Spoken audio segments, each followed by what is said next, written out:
Now turn to Section 1. Section 1. You'll hear a telephone conversation between a travel agent and customer. First, you have some time to look at questions 1 to 6. You'll see there is an example which is done for you. On this occasion only, the conversation relating to this will be played first. Hello, this is the National Express Transport Information Service Centre at London Heathrow Airport. May I help you? Hi, good afternoon.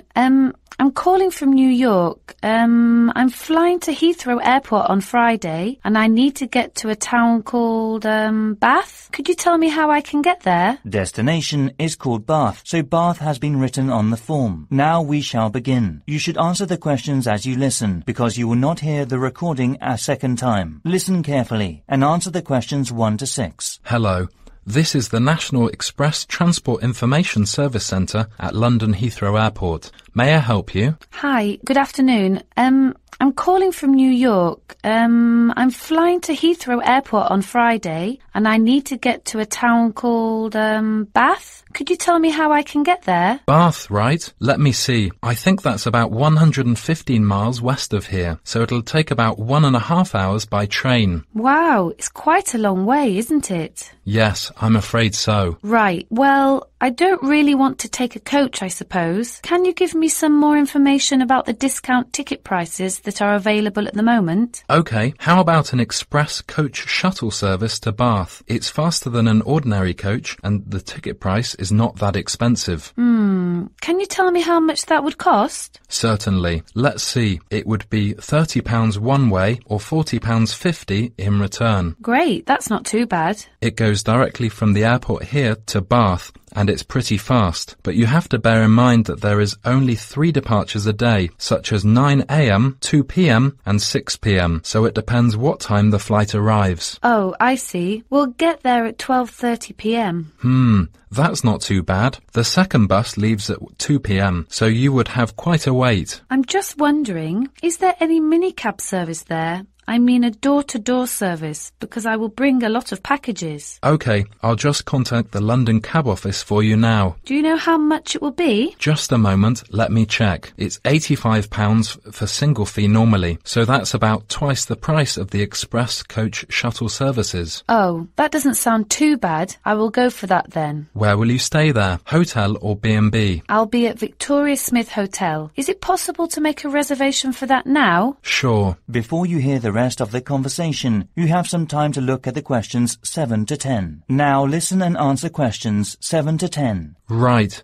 So what date do you want to book this for? I will arrive there on Friday, the 10th of October. And this is just one person or? 2 people, me and my sister. Right. Your arrival time will be 12:30 p.m. What sort of credit card will you be using? I'm a Visa card holder. Could I have your 16-digit card number, please?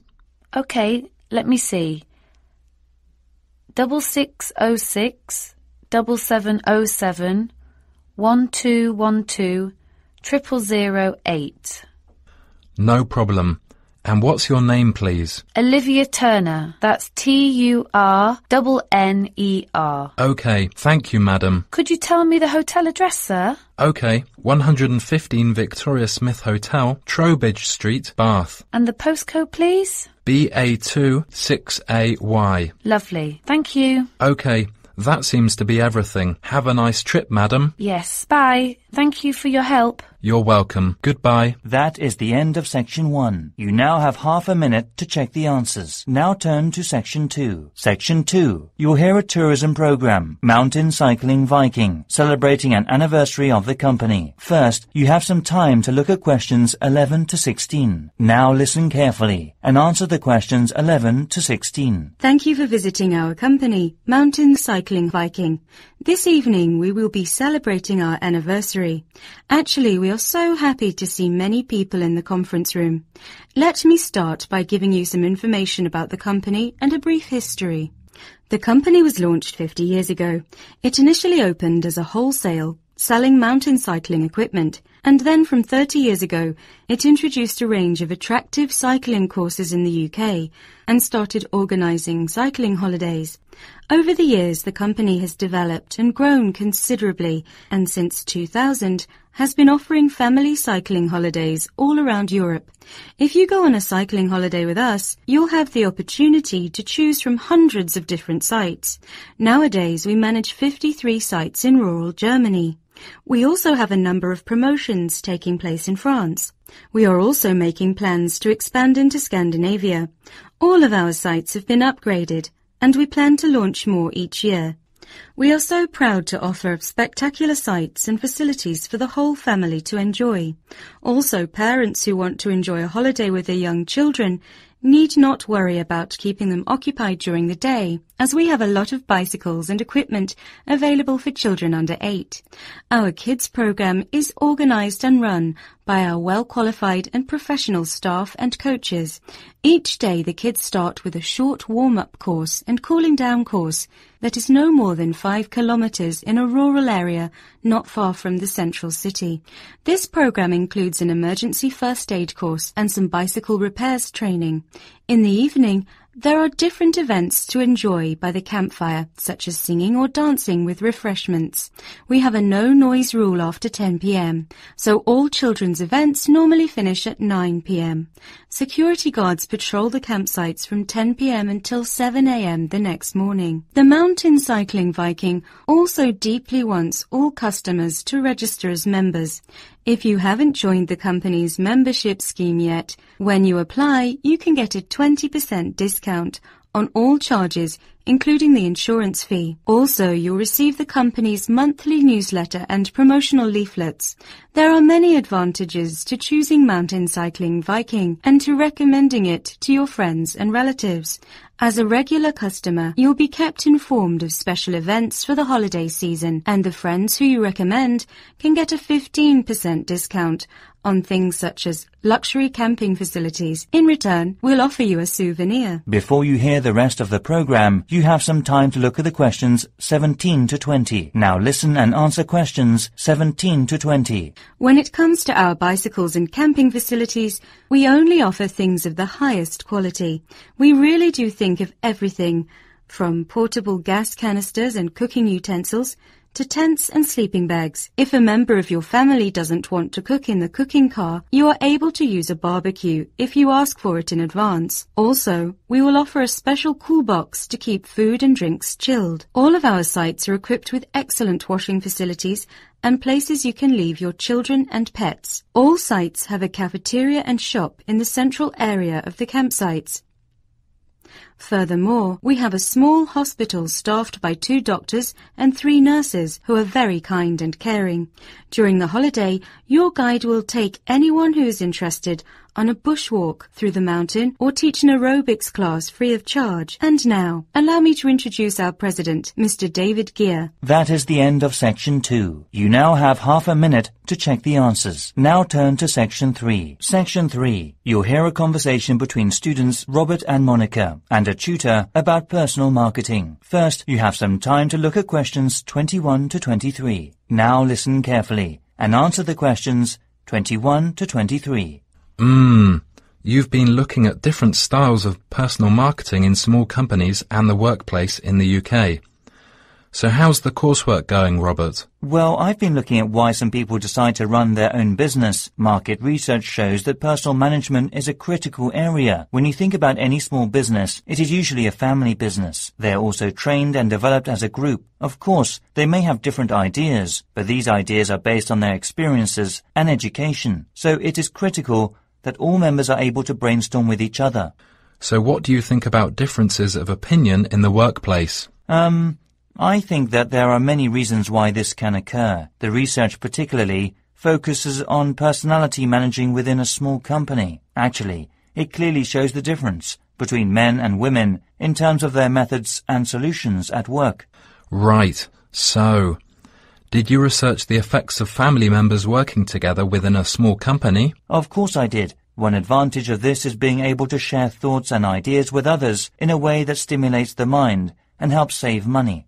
However, unfortunately, each new idea can cause controversy between employees and cause problems in marketing and management. Before you hear the rest of the conversation, you have some time to look at the questions 24 to 30. Now listen and answer questions 24 to 30. I agree, Robert. Now, two more things we need to talk about are personal talent and managing it effectively. So, Monica, did you have a perception of different talents among employees? And how do you think it is efficient for employers to work? In my case, teamwork is emphasised in the workplace, so the personal skills of employees can often be overlooked. The thing that employers should be targeting is an acceptance of other views and filter responsibility appropriately. That's right, Monica. However, unfortunately, many top managers think it is too difficult to make a unit when all employees' ideas are put together. I see. That should be the case, but I think one of the hardest tasks for employers is considering the wants and needs of each employee, such as finding ways of cooperating, compromising, and sometimes persuading the employees when they don't accept the target. So it requires creative and broad thinking with other people. So what kind of people do you think are best for these companies? Well, the best solution starts from when the companies are looking for new staff. Of course, the responsibility of the human resource department should be to choose the best staff. Also, they have to learn and research personal management and psychological tests with confirmation of qualifications. It's so essential for them. So, how about if the best team members are overestimated? No, they're not overestimated. You just need to learn steadily if you're working in an organisation. Right. So, how should managers cope with this situation? It's a carrot and stick. If all employees are following the rules and policies of the company, a manager may give them an incentive in order to save time and costs. Also, the incentive can be either a working condition they want to change or money. Great. It's your turn, Robert. How important is it for a manager to be a good performer? Managing CEO means not only sharing all employees' thoughts, but also understanding the culture of the organization. Actually, there needs to be a balance between creative minds and personal decisions during working time. Exactly. Well done, Robert. Thank you, sir. Clearly, sometimes it is hard for the managing CEO to control the system. For instance, they should manage the changes in the workplace caused by crisis or loss with caution. Right. Sometimes certain situations cause problems for the future management of the company. Do you follow me, Robert? Yes, I do. Actually, I have one more thing to say about high stress levels in the workplace. It takes time for a balance to be found between employers and employees. That's a very interesting idea. So, let's move on and talk about the marketing mix. That is the end of Section 3. You now have half a minute to check the answers. Now turn to Section 4. Section 4. You'll hear part of a lecture given by Archaeology about art of Incan civilization. First, you have some time to look at questions 31 to 40. Now listen carefully and answer the questions 31 to 40. Good morning, everyone. The first workshop is in preparation for our anthropological fieldwork in the Incan civilization of South America. We are so happy to have received funding for separate studies for this field trip from our organization, so I shall expect over 90% attendance from you. In this workshop, I'm going to begin by offering a brief introduction to contemporary studies on wall painting, and in the second part, I'm going to show some examples of fieldwork. So please listen carefully. I'm going to focus on interpretations of wall painting art in Peru. Fortunately, we are going to explain an area where you can find some of the most critical sites in the world, and I deeply hope to show you how they were made. This is the first and most important chapter we must study. In Peru, there are both engravings and paintings. Many of the engravings show totemism, and most historians tend to think that the purpose of these was complicated and mixed. This wall art was like a museum guidebook with pictures to teach students about the artworks. They represent nature, sun, moon, wind, water, fire, and so forth. However, there were several mysteries. When you first see a typical Inca engraving or painting, you can see that the traps are sophisticated. There are tracks for the movement of nature. Today, we'll learn how to make tracking. Now, there are two more things to consider. Why are some of the engravings of natural phenomenon very delicate but clearly ideological and others realistic? Another mystery is some of the realistic natural phenomenon that's in the engravings. For instance, Some have god faces. Many researchers now think that these are pictures that were engraved by the craft masters. They believe they could use the providence of nature they had drawn, so the hunters could then mimic them for prosperity. Most historians thought that the visitors looked at the wall paintings to understand their origins and solve the puzzles of the art and culture of the pictures. Now many scholars believe that the wall art was more about enchantment, and we'll learn more about them next session. In the third part of the workshop, I'd like to explain some of the implications of our explored prehistoric site and understanding the wall arts. We're going to visit lots of sites related to them. The single largest problem at these sites is visitors unintentionally touching and scratching the wall paintings. Whenever you go over to a site in Inca, you'll learn and conserve many things made from the Incas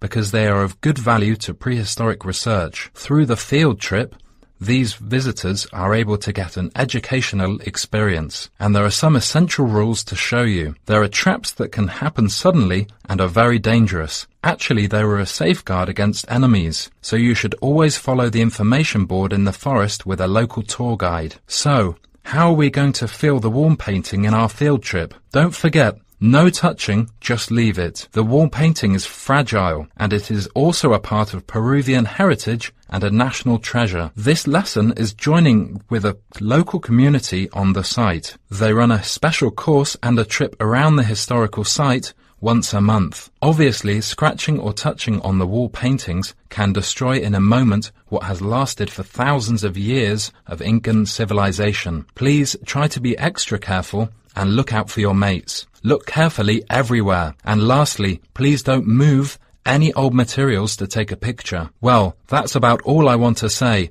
but if you have any questions, please ask them now. Right, do you have any questions so far? That is the end of section 4. You now have half a minute to check the answers. That is the end of the listening test. In the IELTS test, you now have 10 minutes to transfer your answers to the listening answer sheet.